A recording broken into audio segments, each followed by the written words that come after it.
नमस्कार दोस्तों, इस टेस्ट में हमने सीडीपी के टॉप प्रश्नों को शामिल किया है। बाल विकास के ही हैं और बाल्यावस्था के ज़्यादा सवाल हैं। यदि आप इन 40 में से ये देख पाते हैं कि हमें कितने प्रश्न आ रहे हैं, तो मान के चलिए आपकी तैयारी बहुत अच्छी है। यह वेरी वेरी इंपॉर्टेंट प्रश्न है और यह प्रीवियस ईयर में पूछे गए प्रश्न हैं। यही है पेपर वाला सवाल, पेपर में यही छपने वाला सवाल है। इसे आप देखिए और ध्यान से इसे पढ़ते जाइए। आपके सामने पहला प्रश्न आ चुका है कि खिलौनों की आयु कहा जाता है। तो खिलौनों की आयु कहा जाता है पूर्व बाल्यावस्था को।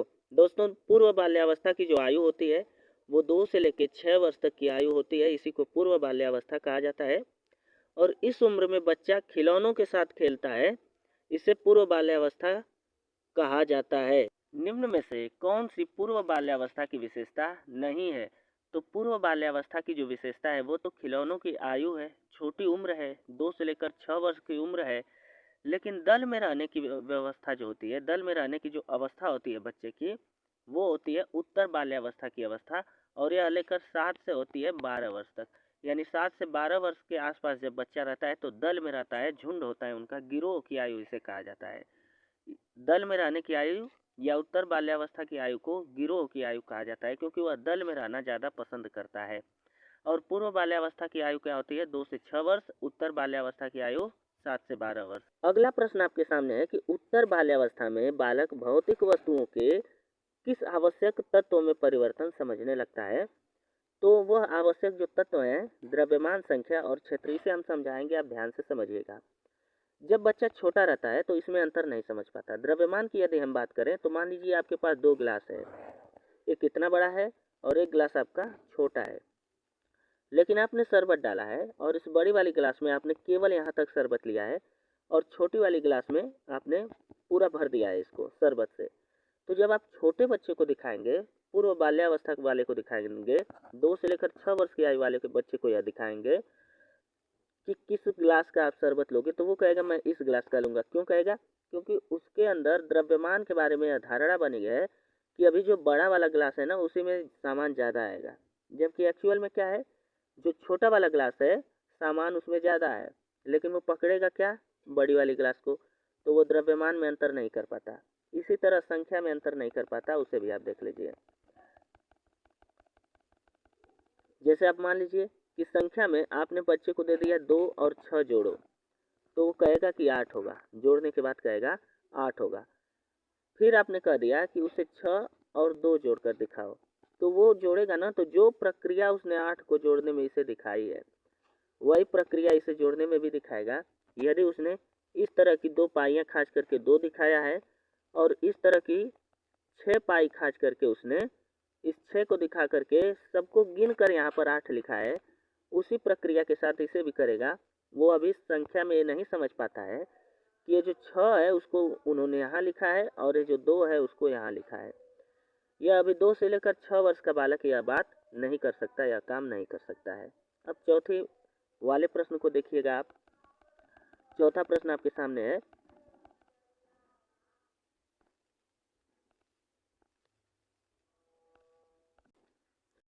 विकास का अर्थ क्या है? तो विकास का अर्थ परिपक्वता, अनुभव के फलस्वरूप होने वाले परिवर्तनों की श्रृंखला है।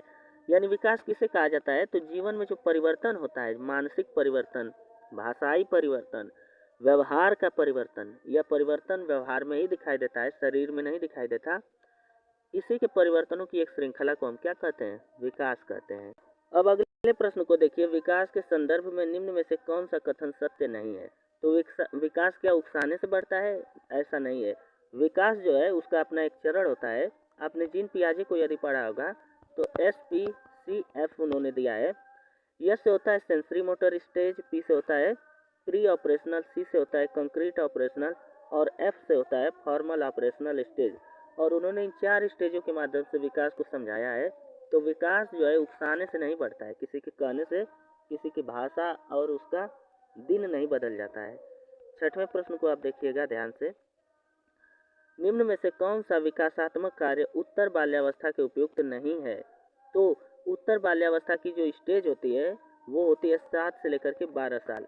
उसके अनुरूप कौन सा काम नहीं है? तो 7 से 12 साल की आयु को हमने बताया था गिरोह की आयु, दल की आयु, बच्चा दल में रहता है, इसे स्कूल की आयु भी कहा जाता है। तो इसमें पुरुषोचित या यथोचित सामाजिक भूमिकाओं को प्राप्त करना उसका काम नहीं होता है। समाज क्या कहता है, उसे गंदा कहता है, उसे उसे चोर कहता है, उसे कुछ भी कहो, उसे गालियां दे दो, 7 से 12 साल तक की आयु में उसे ज़्यादा फर्क नहीं पड़ता है। अब अगले प्रश्न को देखिएगा। सामान्य परिपक्वन से पहले प्रशिक्षित करना प्रायः क्यों ऐसा किया जाता है? तो सामान्य परिपक्वन से पहले लाभकारी हो या हानिकारक, यह इस पर निर्भर करता है कि प्रशिक्षण में किस प्रकार की विधि का प्रयोग किया गया है। ठीक, तो इसे भी आप देख लीजिए। 8वें नंबर के प्रश्न को आप देखिएगा कि 5 वर्ष का राजू अपनी खिड़की के बाहर तूफान को देखता है। बिजली चमकती है और कड़कने की आवाज आती है। राजू शोर सुनकर उछलता है। बार बार यह घटना होती है। फिर कुछ देर शांति के पश्चात बिजली कड़कती है। राजू बिजली की गर्जना सुनकर फिर से उछलता है। राजू का उछलना सीखने के किस सिद्धांत का उदाहरण है? तो यह सिद्धांत है शास्त्रीय अनुबंधन का। ये साधिय लिखा है, लेकिन शास्त्रीय अनुबंधन क्या होता है इसे ध्यान से सुनिएगा। I.P. पावलोव एक मनोवैज्ञानिक थे और उन्होंने एक पिंजरे में एक कुत्ते को रखा और पिंजरे के अंदर एक घंटी लगा दी, और घंटी लगा जब बजाई जाती थी यहाँ से कहीं से रस्सी के माध्यम से, तो कुत्ते को भोजन दिया जाता था। इसके बाद उन्होंने क्या किया कि घंटी जब जब बजती थी तो कुत्ता समझ जाता था कि मुझे भोजन मिलेगा और वो लार टपकाता था। फिर कुछ समय बाद उन्होंने क्या किया कि घंटी ही बजाते थे, भोजन नहीं देते थे, भोजन किसी और टाइम पे दे देते थे। तो जब जब घंटी बजाते थे तो वो लार टपकाता था। तो यही था उनका शास्त्रीय अनुबंध। शास्त्रीय अनुबंध की कोई एक घटना होती है, उसके बाद कुछ नया होगा, यह देख करके कोई खुश हो जाता है। यही है शास्त्रीय अनुबंध। अब अगले प्रश्न को देखिए। सकारात्मक दंड का निम्न में से कौन सा उदाहरण है? तो सकारात्मक दंड क्या होता है? मित्रों के द्वारा उपहास जो होगा, जब आपके किसी कारण से मित्र हंसते हैं आपके ऊपर, तो यह सकारात्मक है, दंड है। 10वां देखिए कि निम्न में से कौन सा कथन अभिप्रेरणा का एक प्रक्रिया के संदर्भ में उपयुक्त नहीं है? निम्न में से कौन सा कथन अभिप्रेरणा एक प्रक्रिया के संदर्भ में सही नहीं है? तो यह व्यक्ति को अप्रिय स्थिति से दूर रखता है, एक गलत बात है। अभिप्रेरणा जिसे मोटिवेशन कहा जाता है, वो व्यक्ति को काम करने के लिए बार बार अंदर से उकसाती है और व्यक्ति बार बार अच्छा काम करता है, यही अभिप्रेरणा होती है। किसी स्थिति से अभिप्रेरणा आपको दूर नहीं रखती है। 11वें नंबर का प्रश्न है कि किसी उद्दीपन के निरंतर दिए जाने से व्यवहार में होने वाला अस्थायी परिवर्तन क्या कहलाता है? देखिए वही बात आ गई, अभिप्रेरणा, मोटिवेशन कहलाता है। उद्दीपन क्या होता है कि आपको मैं चॉकलेट दूंगा, आप अपना होमवर्क करो, तो वो चॉकलेट जो है वो उद्दीपन का काम करता है, और बच्चा होमवर्क जो करता है वही अंदर से आने वाली अभिप्रेरणा है कि मुझे चॉकलेट मिलेगा। अगला देखिए कि विद्यार्थियों की अभिवृत्तियों में परिवर्तन के लिए निम्न में से किस विधि का प्रयोग अध्यापक को नहीं करना चाहिए? तो दबाव नहीं देना चाहिए बच्चे पे, उसे प्यार से अच्छे से समझाना चाहिए, यही है इसमें 12वें नंबर में। अगला प्रश्न है कि उपलब्धि अभिप्रेरक के संदर्भ में निम्न में से कौन सा कथन सही है? तो यह तीनों ही कथन सही है अभिप्रेरणा के संदर्भ में। इसे आप एक बार पॉज करके पढ़ सकते हैं। उपलब्धि अभिप्रेरक जीवित रहने के लिए आवश्यक है, ये बात सही है। यदि व्यक्तिगत क्षमताओं को संतुष्टि महत्वपूर्ण है तो उपलब्धि अभिप्रेरक को विकास प्रेरक कहा जा सकता है, यह भी सही है। और यदि व्यक्तियों के मध्य प्रतियोगिता पर बल है तो उपलब्धि अभिप्रेरक को सामाजिक अभिप्रेरक कहा जा सकता है, यह भी सही है। 14 नंबर को देखिए कि 6 से 10 वर्ष की अवस्था में बालक रुचि लेना प्रारंभ करता है, तो अब वह विद्यालय में जाना प्रारंभ करता है। और इससे पहले भी हमने बताया था, इसी आयु को गिरोह की आयु कहा जाता है, दल की आयु कहा जाता है, और स्कूल की आयु भी कहा जाता है। 6 से लेकर के 10 वर्ष की जो आयु होती है, 12 वर्ष की जो आयु होती है। कौन सा सिद्धांत व्यक्त करता है कि मानव मस्तिष्क एक बर्फ की बड़ी चट्टान के समान है जो कि अधिकांशतः छिपी रहती है एवं उसमें चेतन के 3 स्तर होते हैं? तो यह है मनोविश्लेषणात्मक सिद्धांत। सिगमंड फ्रायड ने दिया था मनोविश्लेषणात्मक सिद्धांत, सिगमंड फ्रायड।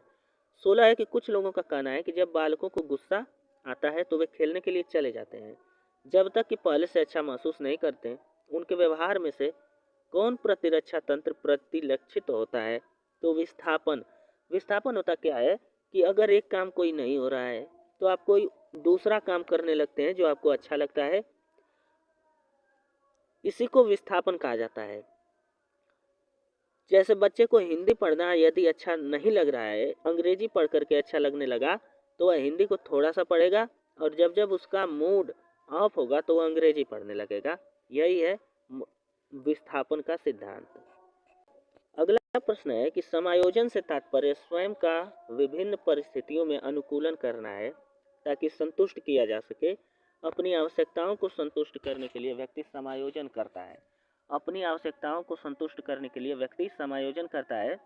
समायोजन का सिद्धांत दिया किसने था? तो नाम है जीन पियाजे जी ने समायोजन का सिद्धांत दिया है। 18वां है कि निम्न में से कौन सा व्यवहार भावनात्मक बाधा को प्रदर्शित नहीं करता है? ऑटिज्म भावनात्मक बाधा नहीं है, स्वलीनता भावनात्मक बाधा नहीं है, यह व्यक्ति के व्यवहार की पैदा होते ही उसके अंदर की बाधा है। स्वलीन कहा किसे जाता है? जो अपने आप में व्यस्त रहता है, दूसरों से ज़्यादा बातें नहीं करता है, अपने आप से बातें कर लेता है, अंतर्मुखी होता है, अपनी बात दूसरों को नहीं बताता है, वही व्यक्ति होता है स्वलीन। 19वां है कि निःशक्त बालकों की शिक्षा के लिए प्रावधान किया जा सकता है समावेशित शिक्षा द्वारा। समावेशित शिक्षा क्या होती है? उस शिक्षा को समावेशी शिक्षा कहा जाता है जिसमें बड़े से लेकर के छोटे क्लास के बच्चे, जैसे अमीर घर के बच्चे हैं, बहुत तेज बच्चे हैं पढ़ने में, वो सभी उसी क्लास में होते हैं, और गरीब बच्चे और जो कमज़ोर बच्चे होते हैं जब एक ही क्लास में पढ़ें तो समावेशी शिक्षा कहा जाता है। 20वां है कि निम्न में से कौन सी मानसिक मंदता की विशेषता नहीं है? अंतर्वैयक्तिक संबंधों का कमजोर होना मानसिक मंदता की बात नहीं है। संबंध दूसरी बात होती है, संबंध में पापा अलग हैं, आप अलग हैं, मम्मी अलग, चाचा अलग, तो यह शारीरिक बातें हैं, ना कि मानसिक बातें हैं।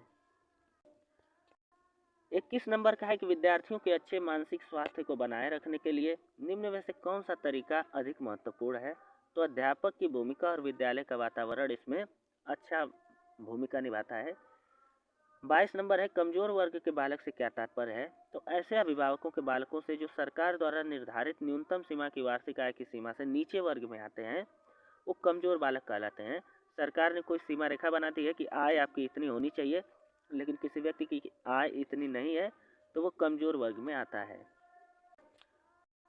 23 नंबर का है कि आरटीई अधिनियम 2009 में निर्दिष्ट किया गया है कि कक्षा 1 कक्षा 5 तक यदि प्रवेश दिए गए विद्यार्थियों की संख्या 200 से अधिक है, कितना भाई? 200 से अधिक है तो विद्यार्थी अध्यापक आवश्यक अनुपात होगा तो 40।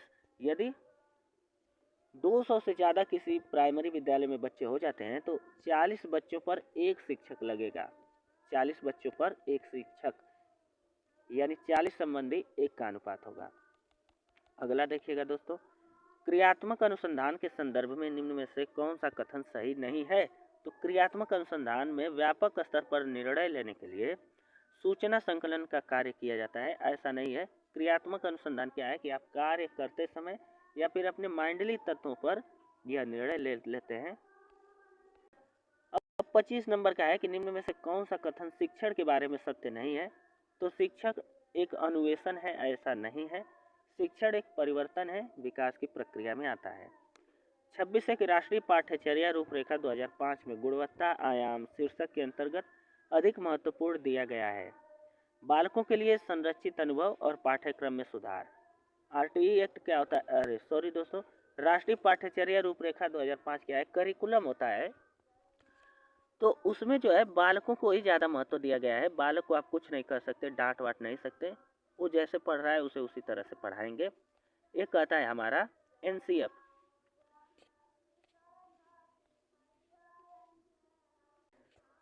राष्ट्रीय पाठ्यचर्या रूपरेखा 2005 में निम्न में से किस परीक्षा संबंधी सुधारों को सुझाया गया है? तो कक्षा 10 की ऐच्छिक परीक्षा कि बच्चा जब चाहे उसकी परीक्षा दे, क्लास 10वीं की, जब उसका मन करे 2-3 बार उसका साल में पेपर 10वीं का कराया जाए, और बच्चे का जब मन करे वो फॉर्म डाल दे कि इस बार हम पेपर देंगे। 28 है कि दबाव को कम करने में एवं परीक्षाओं में सफलता के लिए क्या आवश्यक है? कम अवधि की परीक्षाओं में अंतरण, यही आवश्यक है। अगला प्रश्न है कि मूल्यांकन का उद्देश्य क्या है? उत्पादक जीवन जीने के लिए शिक्षा किस सीमा तक तैयार कर पाई है का पृष्ठपोषण प्रदान करना, यही है। उत्पादक जीवन जीने के लिए शिक्षा किस सीमा तक तैयार कर पाई है, यही है मूल्यांकन। मूल्यांकन में क्या होता है कि कितना बच्चे ने जाना है, बस इतना जान लीजिए, मूल्यांकन में कितना बच्चे ने जाना है। 30 नंबर को देखिए कि प्राथमिक विद्यालयों के बालकों के लिए निम्न में से किसे बेहतर मानते हैं। तो प्राथमिक विद्यालय के बालक जो होते हैं प्राइमरी लेवल के 1 से लेकर 5वीं तक के लिए, वो स्वयं के अनुभव को बेहतर उसमें माना जाता है। यदि आप पानी के बारे में पढ़ा रहे हैं तो उनके हाथों को पानी से छूने दीजिए, मिट्टी के बारे में पढ़ा रहे हैं तो मिट्टी पे हाथ डलवाइए, पौधों के बारे में पढ़ा रहे हैं तो पौधों को ले जाकर दिखाइए। यही है स्वयं का अनुभव। तो यह रहे दोस्तों हमारे प्रश्न, इसमें हमने 30 ही शामिल कर पाए हैं।